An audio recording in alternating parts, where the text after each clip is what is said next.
Welcome to Spenny and the Nets, episode 241.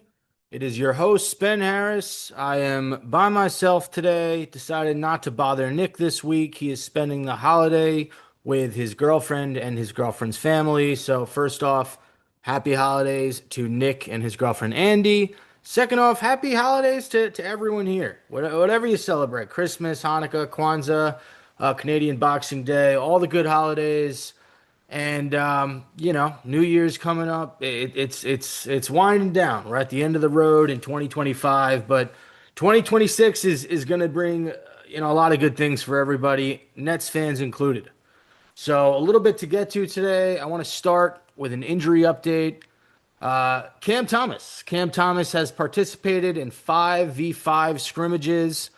But the Nets don't have a target date for him yet. Here's what Coach Jordi Fernandez had to say recently. This quote was from Eric Slater, who is the host of Locked On Nets and does a really good job covering the team as well. Regarding Cam Thomas, he looked really good, and he's going to continue to do that until we feel he's ready to go. It's just a matter of when. We're not targeting a specific date. We'll see how he feels, then go to the next session, see how he feels, and keep building from there. The number one priority is him and his body, and whenever he's ready to help the team, he will. End quote. Here's what I think about that. Probably we want to trade this guy. We're seeing our young talent play. We're seeing our young talent get time together, develop chemistry. And unfortunately for Cam Thomas, 3 out of the 5 guys in this draft pool are guards. Jaeger Joman, Nolan Traore, and Ben Saraf are all guards.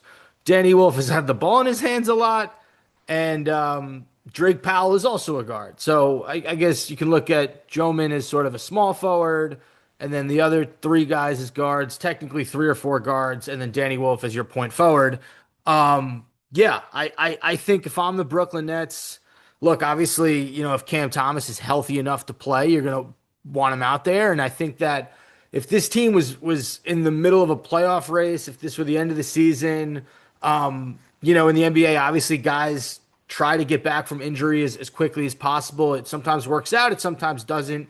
You've seen Steph Curry get a lot of, I don't want to say small injuries, but bruises and nicks and just sort of minor injuries that he's rushed back from, and then he's gotten worse injuries. If the Nets are really in the thick of things, I can see them doing that with Cam Thomas. This is not the thick of things. They're okay losing games. I'm not going to go as far to say they're actively trying to lose games because I don't think that's the case for a Jordi Fernandez coach team, but I don't think they're looking to bring back Cam Thomas until he is 100%, and they have to bring him back. So that's why you don't see a target date. They're talking to teams. They're trying to get him primed and ready for before the trade deadline when they deal him. Because let's say Cam Thomas came back tomorrow. Whose minutes do you guys want to give him? I mean, Terrence Mann probably falls out of the rotation, but is Jaeger Joman getting as much time with Cam Thomas? Is Nolan Traore getting any time with Cam Thomas back in the mix? Ben Saraf, like, are these guys going to see the NBA court if you put Cam Thomas back in there? Takes the ball out of these rookies' hands. Cam Thomas is a volume shooter, and then not to mention, do we see Michael Porter Jr. kind of go back to scoring 15 points per game if Cam Thomas comes back? Like, the funny thing with Cam Thomas is we saw this rise of him becoming the Brooklyn's best scoring option after Kevin Durant and them got traded. And it was, Mikal Bridges and Cam Johnson. All of a sudden, Cam Thomas comes out. It's like, oh shit, we knew this guy could score in bunches, but he can be the best player on a pretty bad basketball team. And in the beginning of the season, when his volume was up, we weren't seeing these breakout performances from Michael Porter Jr. as much. So, look, as a fan, I think I'm content if the last time I ever saw Cam Thomas in a Brooklyn Nets uniform was at the beginning of the season. That's just how I feel. It's nothing against the guy. He's a ball stopper. And right now the Nets are playing a brand of basketball, with the exception being Michael Porter Jr. They're playing a brand of basketball that is hell-bent on motion, feeding the ball, not can't even Michael Porter Jr. I'll give him credit. He makes decisions quickly. Like, he's not, rockabye babying guys to sleep and the ball, like he's not spending 5, 6 seconds with the ball in his hands. He's taking a hard dribble to the right, to the left. He's making a quick decision. I don't want to go back to that Cam Thomas style of Brooklyn basketball, and I don't think that Sean Marks and Jordy Fernandez want to do that either. So that's my big Cam Thomas takeaway. Yeah. All right. We move on to a Ben Saraf update. Ben Saraf's been, you know, I don't know, with Nolan Traore, they've kind of been tied for the most disappointing rookies, in my opinion, up to this point. Um, we'll get to Traore's performance in the Raptors game in a little bit, but Ben Saraf, he started with the big league, the big club, got called down to the G League, back to the big club for a second stint. Now we're going to see that for a few of these guys throughout the season, but he popped off today, which is Monday, December 22nd. This episode does drop on Tuesday. So, speaking today, you're listening on Tuesday, but he popped off for the Long Island Nets. 40 points, 6 rebounds, 4 assists, and 1 steal in the Long Island Nets victory over the OKC Blue City 116-97. Let's give props where props are due. I mean, whether it's the NBA, whether it's the G League, it's scoring a 40-point game is damn impressive. And Ben Saraf was able to do that. Just watching some of the highlights here, he's getting to his 3-point ball. The three looks pretty good. Not gonna lie to you, here he is, another three, whoop, right in the face. There's a layup, nice, nice. Yeah, I mean he's scoring in bunches. Here's a fast break. There's the layup. Um, all right, here's another play with Ben Saraf. I know this is terrible podcasting, 3-pointer swish. All right, so you get it. He popped off for 40 points. And this is exactly what you want to see from a guy who's getting some NBA run. He hasn't looked the most comfortable, and his biggest thing is scoring. Um, so yeah, I'm really happy to see this from Saraf. I think that this is going to do wonders for his NBA confidence, and it's starting to look like there's a glimpse of hope for all five of these rookies. All right. We've seen every single one of these rookies have their moments this year, whether it's Drake Powell with an athletic dunk or nailing 3-pointers, whether it's Jaeger with some clutch plays down the stretch, a few clutch 3-pointers from Jaeger, a few nice passes, whether it's Traore, who had, similar to Saraf, started in the G League, came up, struggled a bit in the big club, went back down to the G League, started to really get comfortable down there. Now we're seeing that translate to the big club. And then, obviously Danny Wolf and yeah, Danny Wolf's the last guy. Danny Wolf's been great. And Danny Wolf to me has been the most impressive rookie by far, given the expectations for each guy. So you're starting to see kind of more glimpses than not of how good these guys can be. And shout out to Ben Saraf. Like I said, 40 points, that's fucking impressive. And to do it in the G League, it's just a start. Come to the NBA, get 20, 25 points. That's what we want to see. We want to see him carry that over to the Brooklyn Nets. All right. Before we get into game two recaps, I have a quick ad read from our sponsor. Holiday basketball has arrived, and when stars like Kobe White, Jalen Williams, and Tyler Hero take over, DraftKings Sportsbook, an official sports betting partner of the NBA, is where you want to be. Don't forget, DraftKings has your back with early exit. If your player goes down in the first half, you still get paid in cash. Download the DraftKings Sportsbook app and use code Spenny. That's code Spenny. New customers can bet $5 and get $200 in bonus bets if your bet wins.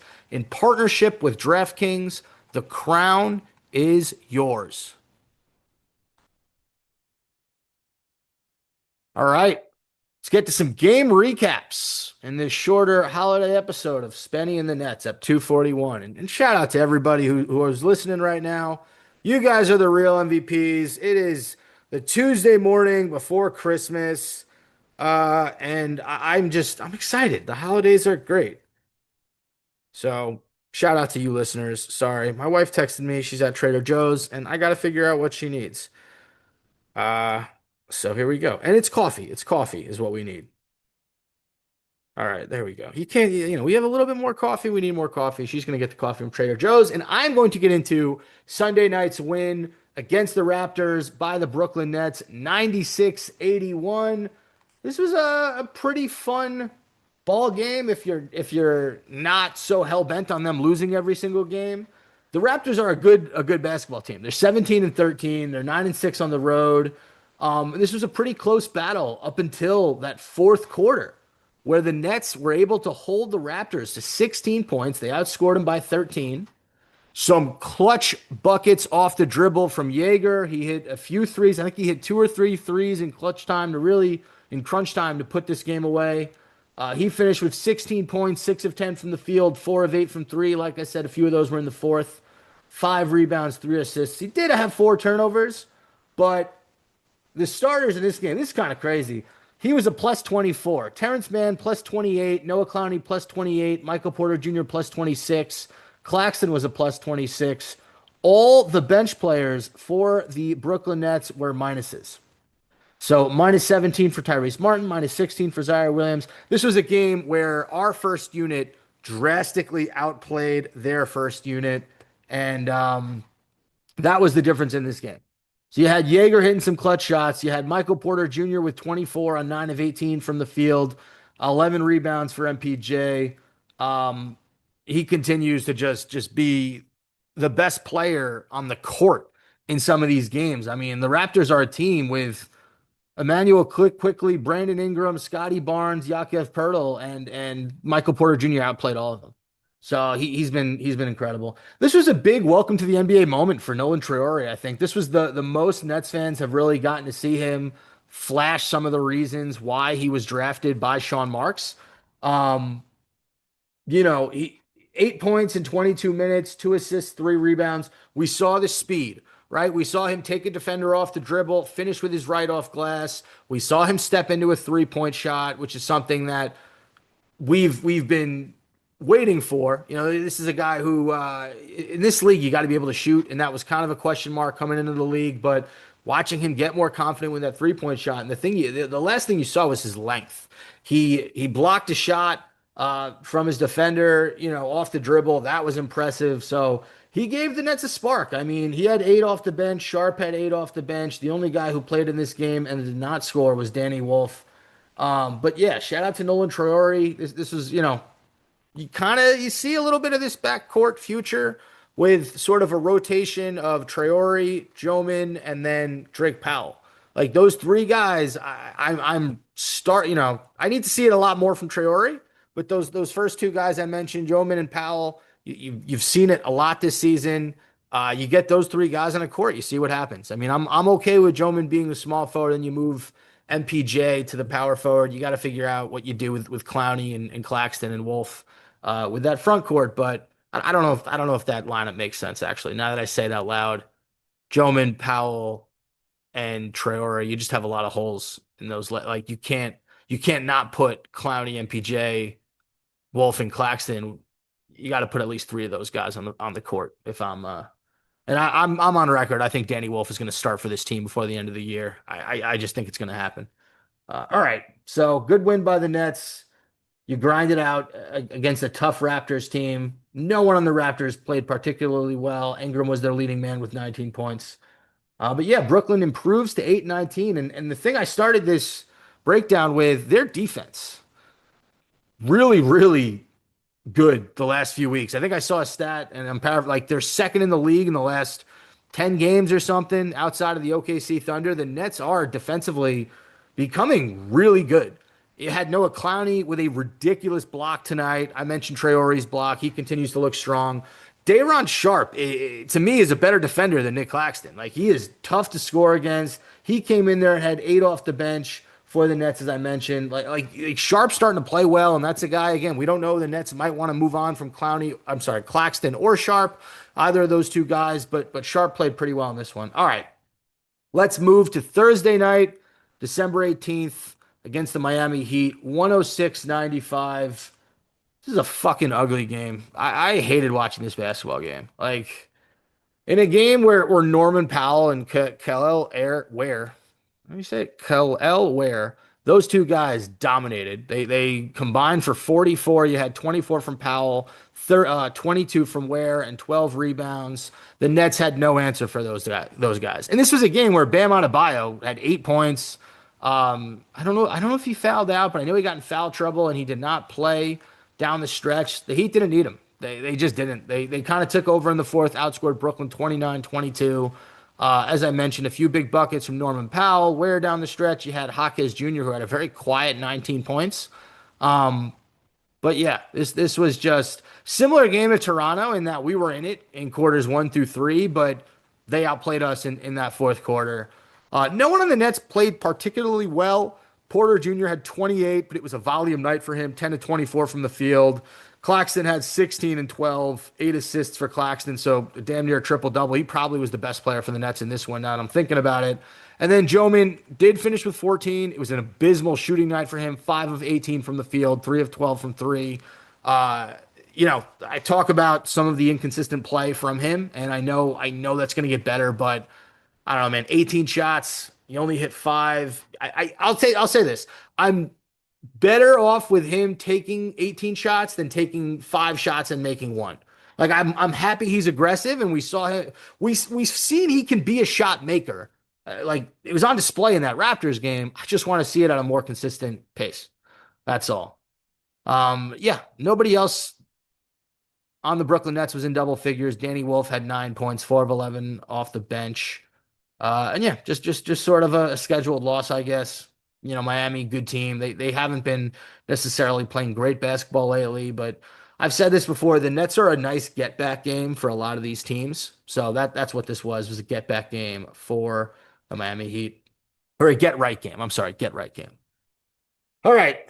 Shorter episode, but hey, when you're solo and it's the holidays, you make them short, sweet. Go hang out with your families, drink some eggnog, chug some Manischewitz, eat some latkes, eat some lasagna. I know lasagna is a big Christmas food. Eat some Chinese food.